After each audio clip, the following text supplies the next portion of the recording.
Iron clamps slammed shut around a woman's wrists. She thrashed against them, snarling. Two men yanked the chains tight and dragged her forward across cold stone. Her bare feet left smears of blood behind her. A cut above her eye dripped down her cheek. She bared her teeth, long, sharp, white. 3 guards held silver-tipped spears at her throat. The crowd went dead silent. Not one bid had been placed.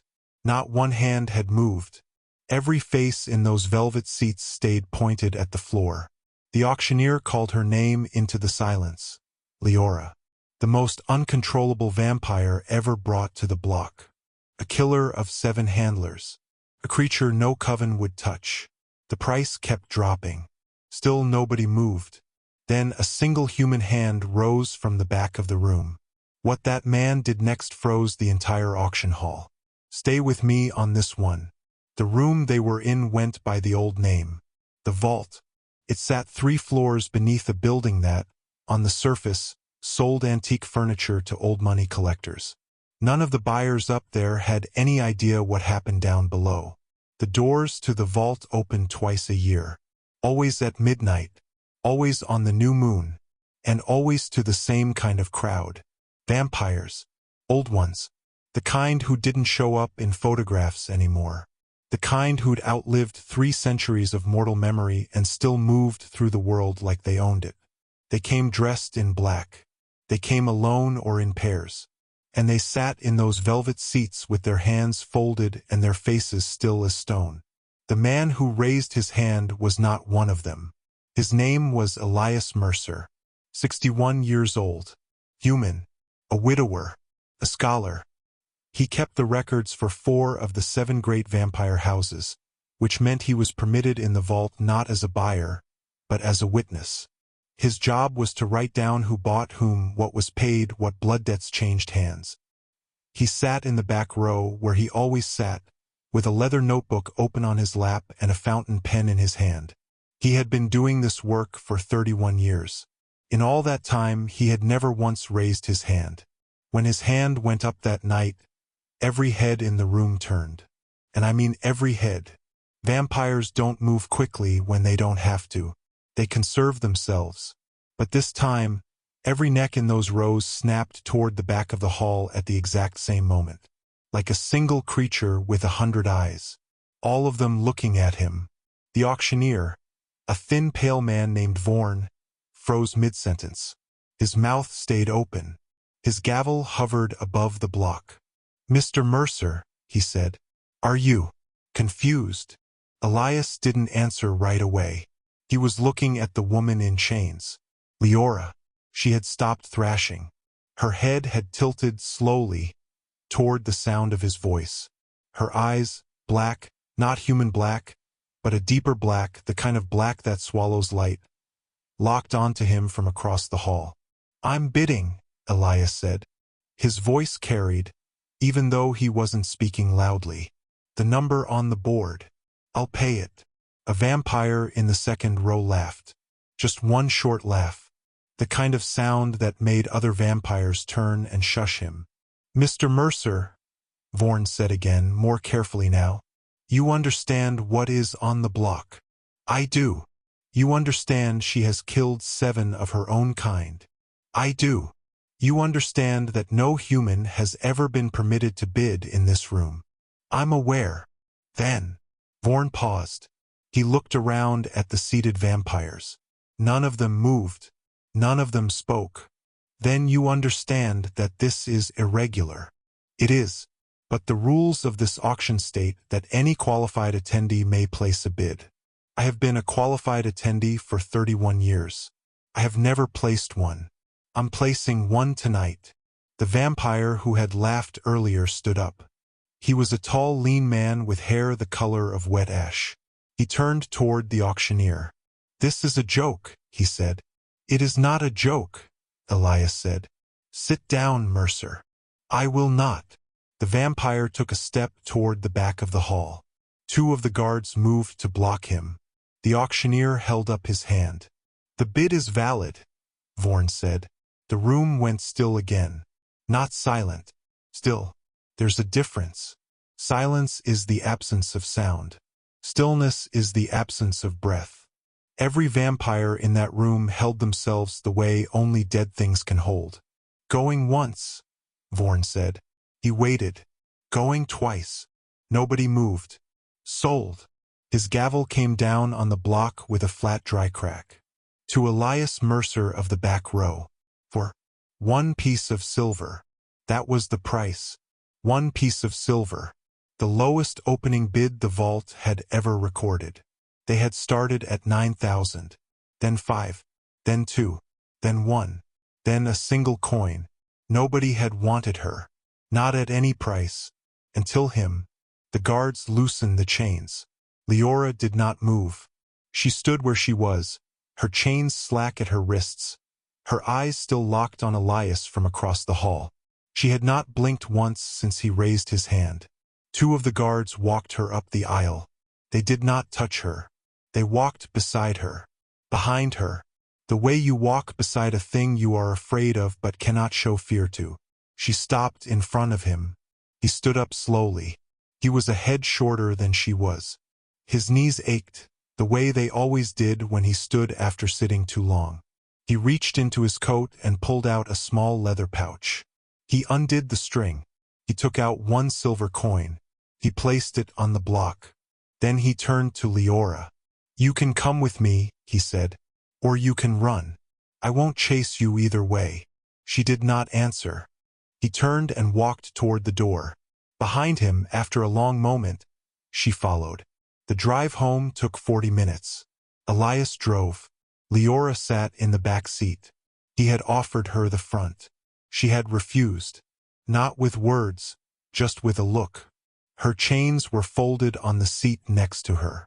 The vault's protocol required that a new owner keep a purchased vampire restrained for the first 24 hours. He had broken that rule the moment they reached the parking garage. He had lifted the chains off her wrists and dropped them in the back of his car. She had stared at him then, too, the same way she had stared in the vault. He didn't say anything to her on the drive. He didn't ask if she was hungry. He didn't ask if she was hurt. He didn't try to explain what he had done. He just drove. The rain worked at the windshield. The streets emptied. He parked in his usual spot. He turned off the engine. He sat there for a long moment with his hands on the steering wheel. Then he said, "I live on the 3rd floor. There is no elevator. The stairs creak. My neighbor across the hall is deaf, and the one above me is a sound sleeper. You can come up, or you can stay in the car, or you can leave. Whatever you want." He got out. He walked toward the building. He did not look back. He heard the back door of the car open. He heard her bare feet land on wet pavement. He heard her come up behind him, soft and fast, the way her kind moved when they did not want to be heard. By the time he reached the door of his building, she was beside him. He held the door open. She walked in. His apartment was small and full of books. There were books on the shelves, books on the floor, books stacked on the kitchen table where most people would have kept their plates. On the wall above his couch there was a single photograph. A woman with gray hair and a soft smile, standing in a garden. His wife. She had died 9 years ago, slow and ugly at the end. He still talked to her sometimes when he was alone, though he would not have admitted it to anyone. Leora stood in the doorway and looked at all of it. He took off his coat. "There's a bedroom through there," he said. "There's a bathroom. There's a kitchen. The water from the tap is safe to drink. There's blood in the refrigerator. I bought it on the way home. I don't know if you take it warm or cold. I left both options." She didn't move. "I'm going to make tea," he said. "If you want any, I have an extra cup." He walked into the kitchen. He filled the kettle. He put it on the stove. He turned the burner on. His back was to her. She was on him before the water boiled. He felt her behind him a half-second before her hands hit his shoulders. They spun him around. She slammed him back against the counter. Her face was an inch from his. Her teeth were out. Her eyes were wide and that same impossible black. "Tell me," she said. Her voice was rough, the way a voice is when it hasn't been used in a long time. "Tell me what you want." He did not flinch. He did not raise his hands. He did not look away. "I want a cup of tea," he said. She stared at him. "Tell me," she said again, "what you want." "I told you. You bought me. I bid on you. I paid for you. I didn't buy you. That is the same thing." "It isn't." Her hand went to his throat. It didn't squeeze. It just settled there, cold, light. Her fingernails were long and dark. "I have killed 7 of my own kind," she said. "I will kill you in the same way. I believe you." "Then why? Why what? Why did you raise your hand?" He looked at her for a long moment. The kettle began to whistle. Neither of them moved. "Because nobody else would," he said. "And I could not sit there and write your name in a book as a thing nobody wanted." Her eyes moved across his face. Slowly, the way you read a page. "You are a fool," she said. "I have been told that, yes. They will come for you. I know. They will come for me too. I know that as well. Then you have killed both of us." "Maybe," he said. "Or maybe I have done the only thing left to do." The kettle was screaming now. She did not let go of his throat. But her hand had stopped being a threat. It had become something else. Presence. A weight. After a long moment, she stepped back. She let him go. He turned around. He moved the kettle off the burner. He took down 2 cups from the cupboard. He poured water into both. He dropped a tea bag into each. He set one on the counter for her and took his own to the small kitchen table. She stood by the counter and looked at the cup. She did not drink it, but she did not leave. He read for a while. She watched him read. Eventually she sat, not at the table, but on the floor by the window, with her back against the wall and her knees drawn up. She watched the rain. After a long time she picked up the cup.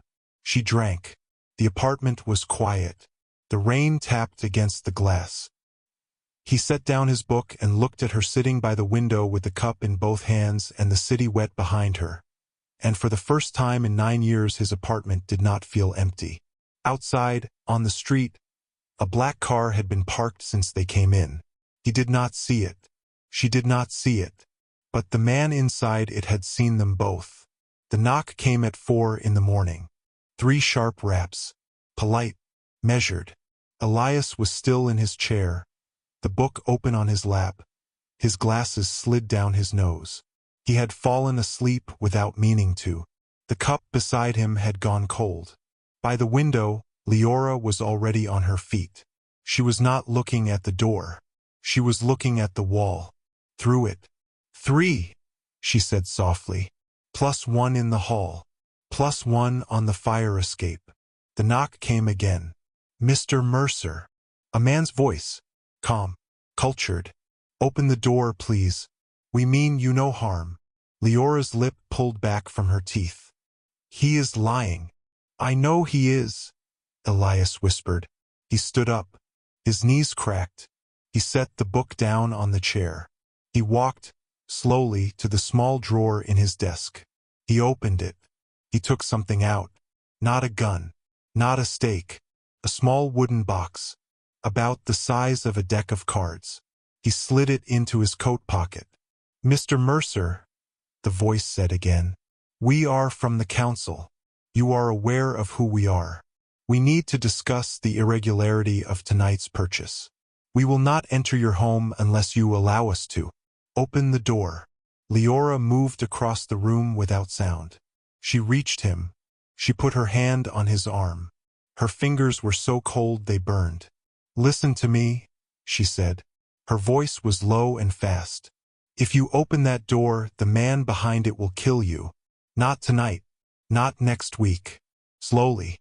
Over months. He is called Oral. He is the council's executioner. I know his face. I have killed 2 of his apprentices.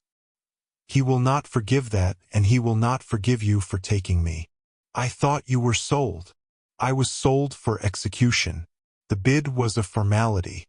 Nobody bid because nobody wanted to be the one to do it.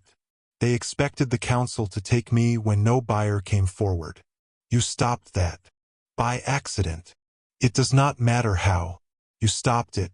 And now they cannot take me unless they kill you first. Because I belong to you under their own law. He looked at the door. Do they know about the back stairs? They have a man on the fire escape. Roof. They will not have thought of the roof. He nodded once. He took her hand off his arm gently and walked to the door. He did not open it. Oral, he said through the door. I'm asking you for an hour. As a courtesy, I have records to put in order. Books that need to be returned to their houses. You know my position. I cannot simply disappear without leaving the bloodline records in safe hands. Give me 1 hour. Then I will open the door. There was a long silence on the other side. You have 30 minutes, the voice said. And Mr. Mercer, the girl does not leave with you. Understood. The footsteps moved away. They had perhaps 8 minutes. He knew it. She knew it. He moved fast for a man with bad knees. He went into the bedroom. He pulled a small canvas bag from under the bed. It was already packed. It had been packed for years. He had never told anyone, not even his late wife, that he kept a bag like that ready to go. Some habits don't leave you. He came back out. Leora was already by the kitchen window. Roof access. End of the hall. The latch is broken. I broke it last winter. I never told the building. Why? Because I am a man who keeps records. I notice escape routes. She almost smiled. Almost. It did not quite reach her face. They went out the kitchen window onto the narrow ledge that ran along the side of the building. From there, up the iron rail onto the roof. He did it slowly. She did it without effort.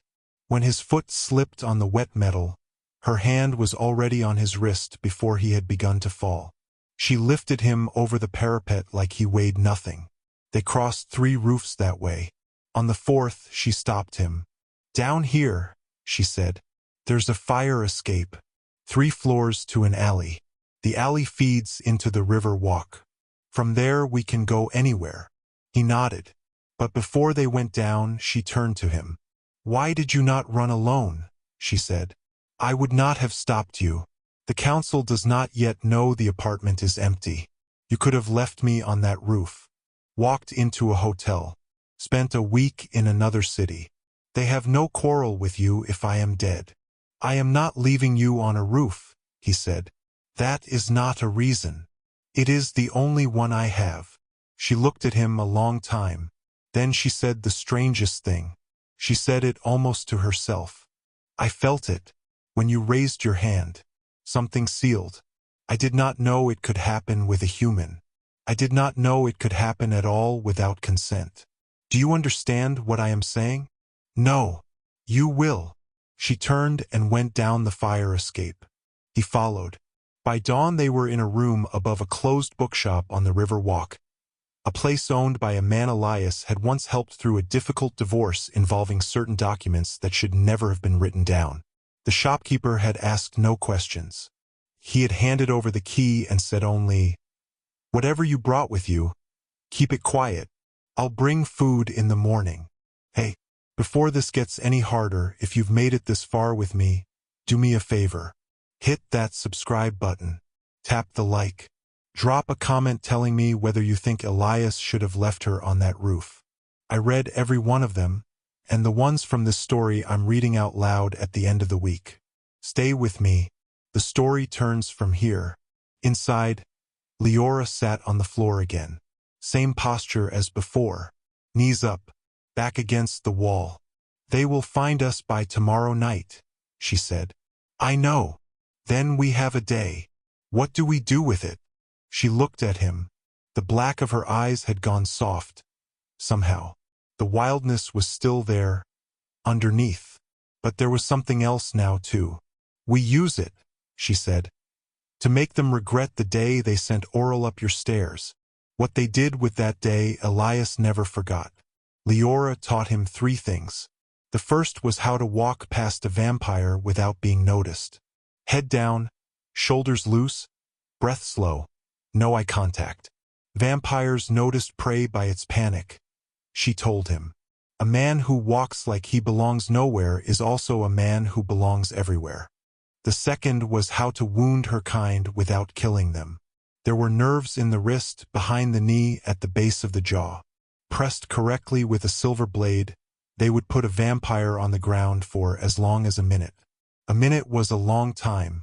The third thing she taught him was the name of her line. Veselka, she said. I am the last. He wrote it in his notebook before he could stop himself. Old habits. She did not stop him. Oral found them at sundown. He came alone. That was the part neither of them had expected. The council's executioner was a tall man who looked perhaps 40. Pale, elegant, hair the color of wet ash. The same vampire who had stood up in the auction hall. The same one who had laughed. He came in through the back door of the bookshop because the front had been locked. The shopkeeper was downstairs with a knife in his belt, but Oral walked past him as if he were furniture. The shopkeeper did not move. Could not. There are some kinds of presence a human body cannot stand against without help. Oral came up the stairs. He stopped at the top. Mr. Mercer. Veselka. Oral, Elias said. You have caused a great deal of trouble. That seems to be the case. I am not here to argue with you about it. The council has decided. The girl returns with me. The council has decided to be merciful. Because of your service. Because of your wife, who once did a kindness to one of our kind that has not been forgotten. You will be allowed to live. You will be allowed to forget. That is more than you deserve. But it is what has been offered. I refuse. The word came out of his mouth so calmly, so flatly, that for a moment Oral did not seem to understand it. I beg your pardon. I refuse the offer. She does not return with you. I will not forget. And if you take her from this room, you will take her over my body. Oral smiled. Just a little. The way a man smiles at a child who has said something brave. Mr. Mercer, you are 61 years old. You have a bad heart. I have read your records. Your house records, your medical records, your tax records. I know what kind of man you are. I have respect for what kind of man you are. I will offer the kindness of a fast death if you make me kill you. But please, sit down. Let me take her. Forget tonight. Elias did not sit down. He reached into his coat. He took out the small wooden box. He opened it. Inside, on a bed of dark cloth, was a single coin. Old, tarnished, silver. The coin he had paid for her with. Oral saw it. His face did not change, but his shoulders did. Something in them dropped. A half-inch, the way a man's shoulders drop when he realizes he has miscounted. Where did you get that? From the auctioneer. After the sale. You should have left it on the block. He told me to keep it. He said it was tradition. He said no one in the vault's history had ever paid only one coin for a vampire, and that as long as I lived I should keep the coin. He said it was a token. Of what? Of ownership. Oral was silent for a long moment. Do you know what that token is, Mr. Mercer? No. It is a sealing coin. The auctioneer is required to use one when an unclaimed lot is sold. The coin binds the buyer and the lot together. Under our oldest laws, the kind even the council cannot overturn. Go on. If I kill you, every member of my line who shares your blood by oath is also killed. Veselka is sealed to you. If you die by my hand, she dies as well. If she dies by my hand, you die as well. The seal is absolute. Then it would seem, Elias said, that you have a problem. Oral's hand twitched at his side. I could let you both live. You could.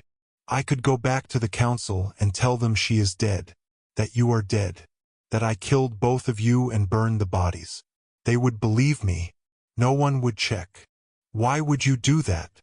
Because if I do not, I have to murder one of my own to fulfill my orders. And I have not in 300 years murdered one of my own under a false seal. Leora spoke for the first time. Her voice was very quiet. Oral, 2 of your apprentices are dead because of me. Look me in the eye and tell me you would let me walk. Oral looked at her. For a long time. I would let you walk, he said. Because I have wanted to for 50 years. Because when they took your line and broke it, I voted against it and was overruled. Because every night since then I have carried that vote like a stone. Tonight I lay it down. The room was very quiet. Oral turned to Elias. Keep the coin. Keep her. Disappear. Do not return to your apartment. Do not write your name in any record. The council will believe you are dead because I will tell them so. After tonight, you do not exist. Understood. Oral turned to leave. At the top of the stairs, he stopped. Veselka. Yes. He is a fool. I know. Take care of him. He went down the stairs. The front door opened. Closed.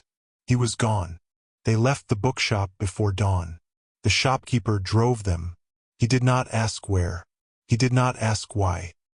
He only said, when Elias tried to thank him at the end of the trip, "Your wife was kind to me when no one else was.